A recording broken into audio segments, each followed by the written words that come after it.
Olá meus amigos, hoje eu vou gravar mais um vídeo para vocês. O tema de hoje é análise do rosca tríceps, variações e mecânica. Rosca tríceps é um exercício que é extremamente realizado nas academias e a gente vai ver que, assim como outros exercícios, ele apresenta diferentes variações. Em relação às variações, a gente pode pensar na posição do antebraço, na posição do ombro e na posição do corpo. O exercício ele pode ser realizado com a pegada pronada, com a pegada supinada e com a pegada neutra. Assim como a gente pode variar a posição do ombro em relação à extensão ou flexão do ombro, em relação à posição do corpo. A gente pode realizar o exercício sentado, a gente pode realizar o exercício em pé, a gente pode realizar o exercício deitado, ou seja, exercícios para o tríceps, existem diversas variações para esse grupo muscular. Em relação à anatomia, basicamente o músculo que é ativado durante o rosca tríceps é o tríceps braquial.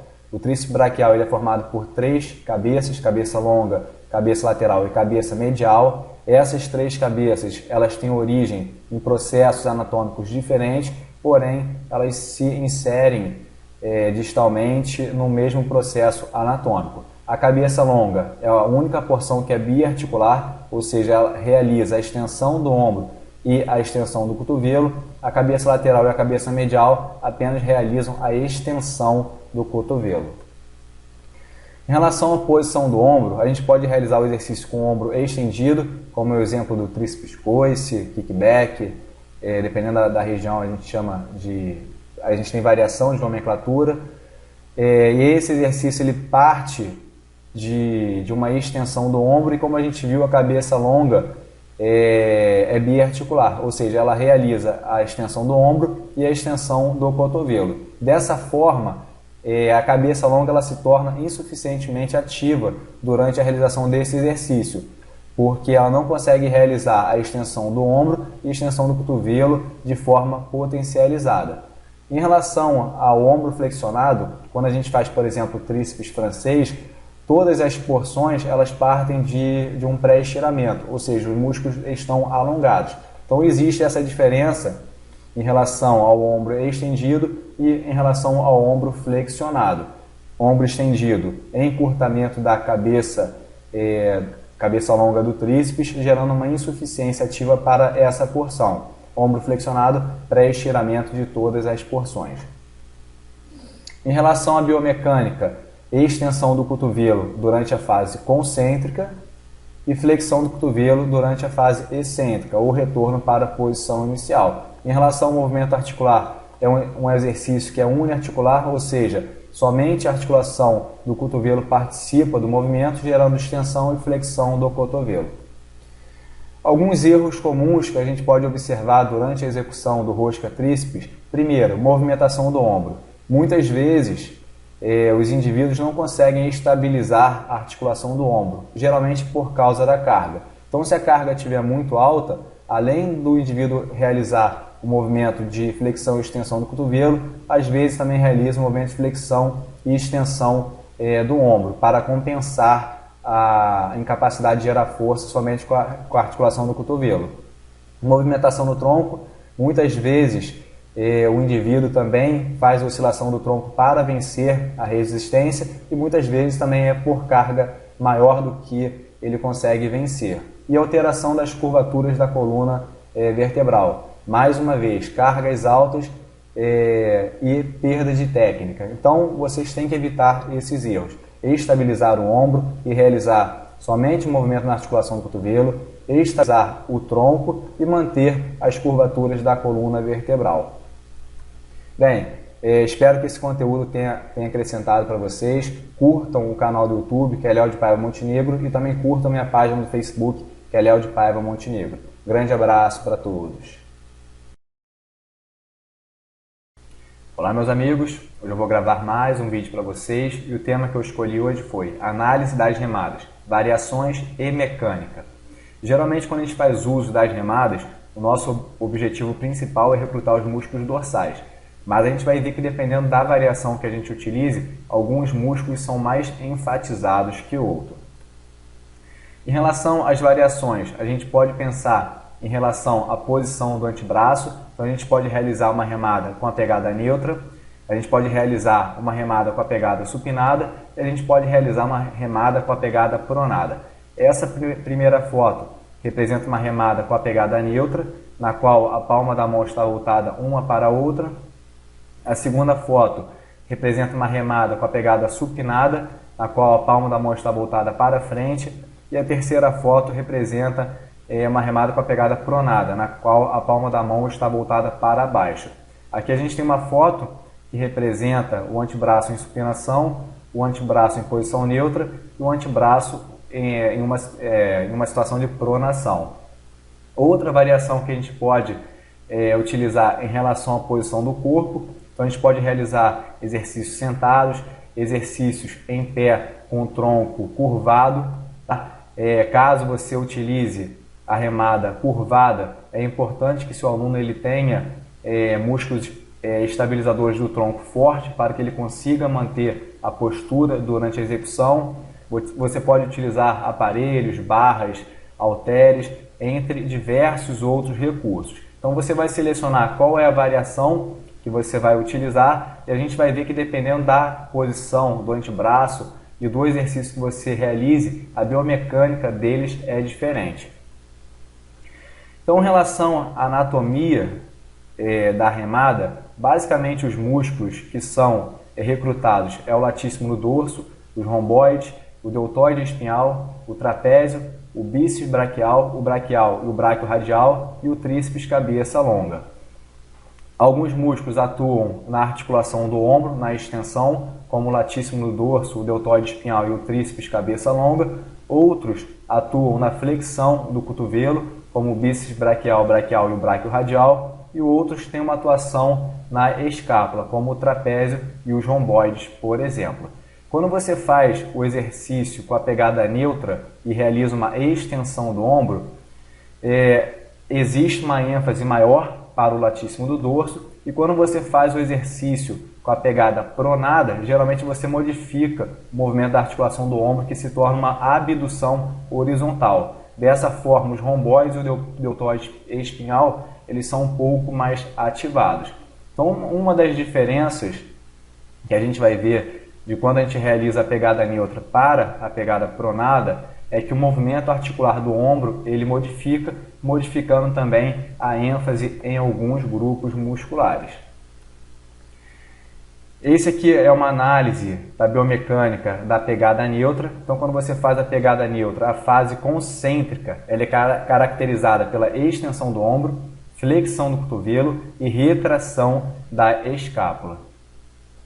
A fase excêntrica é caracterizada pelo movimento de flexão do ombro, extensão do cotovelo, protração da escápula ou retorno para a posição inicial. Então, quando a gente for realizar a pegada neutra, esse movimento ele é realizado no plano sagital, tá? E ocorre uma flexão e extensão do ombro. Quando a gente modifica a pegada e a gente realiza uma pegada pronada, geralmente a movimentação do ombro ele modifica, se tornando uma abdução horizontal do ombro e o plano de atuação também. Você começa a realizar o movimento no plano transversal. Então a fase concêntrica da pegada pronada é a abdução horizontal do ombro, flexão do cotovelo e retração da escápula. A fase excêntrica agora é caracterizada por uma adução horizontal do ombro, extensão do cotovelo e protração da escápula, ou retorno para a posição inicial. Mesmo plano também continua sendo no plano transversal, tá? Então, uma das grandes diferenças de você realizar a pegada neutra é que a pegada neutra você utiliza o plano sagital, flexão e extensão do ombro, e quando você realiza a pegada pronada e você realiza uma abdução horizontal e adução horizontal do ombro, você modifica o plano também de atuação. Alguns erros comuns que eu observo durante a realização das remadas é a alteração das curvaturas da coluna vertebral. A gente já comentou muito sobre a coluna, então as curvaturas fisiológicas da coluna devem ser preservadas. Oscilação do tronco. Muitas vezes a pessoa realiza o movimento do tronco para compensar, ou seja, está ativando os músculos que não seriam ativados de forma dinâmica, mas sim como estabilizadores. Base muito pequena, principalmente quando você for realizar a remada curvada. Se você tiver uma base muito pequena, você vai perder o equilíbrio. Então a base mais ou menos na largura do quadril ou do ombro. E muitas pessoas realizam a elevação do ombro durante a extensão do ombro. Muitas vezes por trapézio inferior fraco ou uma consciência corporal ruim, tá? Então esses aqui são alguns erros que devem ser evitados. Sempre estabilizar o tronco, sempre manter as curvaturas da coluna, realizar uma base que te dê um bom suporte e evitar a elevação do ombro durante a execução. Bem, eu espero que esse vídeo tenha agregado para vocês. Eu espero que vocês curtam o meu canal do YouTube, que é Léo de Paiva Montenegro, e curtam a minha página do Facebook também. Grande abraço para todos. Olá, meus amigos. Hoje eu vou gravar mais um vídeo para a gente falar um pouco de um exercício que é muito realizado nas academias, que é o agachamento. Para quem não me conhece, eu sou o professor Léo de Paiva Montenegro e meu site é www.leodepaiva.com.br. Para a gente começar falando um pouco sobre o agachamento, a gente deve entender que agachar sempre foi e sempre será um movimento natural. A gente agacha desde poucos anos de idade, e o grande problema é que ao decorrer, ao longo dos anos, muitas vezes as pessoas elas se tornam sedentárias e os movimentos naturais eles são perdidos. Então as pessoas elas não conseguem mais agachar de forma natural, elas não conseguem mais saltar, elas não conseguem mais correr com uma mecânica adequada. Então diversas funções que eram naturais, que as pessoas precisavam fazer, hoje em dia elas não fazem mais. Então, para algumas pessoas, agachar é extremamente difícil, a mecânica é ruim, existem diversas limitações funcionais, como falta de flexibilidade, falta de mobilidade, falta de força. Então, existem algumas disfunções que ocorrem ao decorrer dos anos, muitas vezes por falta de exercício físico, que faça com que o movimento que era natural não seja mais fácil de realizar, que é o agachamento. Mas a gente deve entender que é um movimento que a gente precisa fazer em diferentes situações da nossa vida. O agachamento, existem diversas variações desse exercício. Tem um back squat, que é o agachamento com a barra por trás. Tem um front squat, que é o agachamento com a barra pela frente. Tem o overhead squat, que é com a barra realizada acima da cabeça, e tem o agachamento goblet, que é um exercício realizado com halter na região anterior do tronco. Esse aqui, o último, é um excelente exercício para aprendizado da técnica, melhora de postura, melhora de mobilidade. Então é um exercício muito bom para indivíduos iniciantes. Entre as variações, existem diferenças biomecânicas entre as suas realizações. Geralmente quando a gente faz o front squat, o tronco ele fica um pouco mais ereto, que é interessante para quem já apresentava alguma dor lombar ou alguma limitação. O overhead squat é muito interessante para quem também quer gerar ativação de músculos da cadeia superior, como músculos da articulação do ombro. Então, cada variação tem as suas particularidades. E é aí que a gente vai selecionar a melhor variação de acordo com o nosso aluno. Às vezes você prescreveu um back squat e o aluno sentiu às vezes dor no joelho ou sentiu alguma dor na região lombar, e você ensina a ele fazer o front squat e ele não sente mais dor no joelho, ele não sente mais dor na região lombar. Então existem diversas variações e você vai selecionar a melhor variação para o seu cliente. A gente sempre fala assim que todo mundo pode agachar, a questão é como que vai agachar. Tem pessoas que vão conseguir agachar bem fazendo back squat e tem pessoas que não vão. E tem pessoas que vão agachar bem fazendo front squat. Então, assim, você vai selecionar a melhor variação para o seu cliente. Mais ou menos 200 músculos são ativados durante a realização do agachamento. É um exercício extremamente funcional e simula diferentes atividades diárias e esportivas. Ou seja, é um exercício que pode ser aplicado para um idoso, é um exercício que pode ser aplicado para um atleta, é um exercício que pode ser aplicado para qualquer pessoa. Basta você saber o porquê que você está aplicando esse exercício. Ele é extremamente funcional porque ele simula muitas atividades esportivas, ele simula muitas atividades diárias e é como a gente falou naquele primeiro slide. As pessoas precisam agachar, elas precisam fazer o movimento de agachar de forma correta, porque ela precisa realizar esse movimento várias vezes durante o dia. E olha a quantidade de músculos que são ativados durante a realização do agachamento.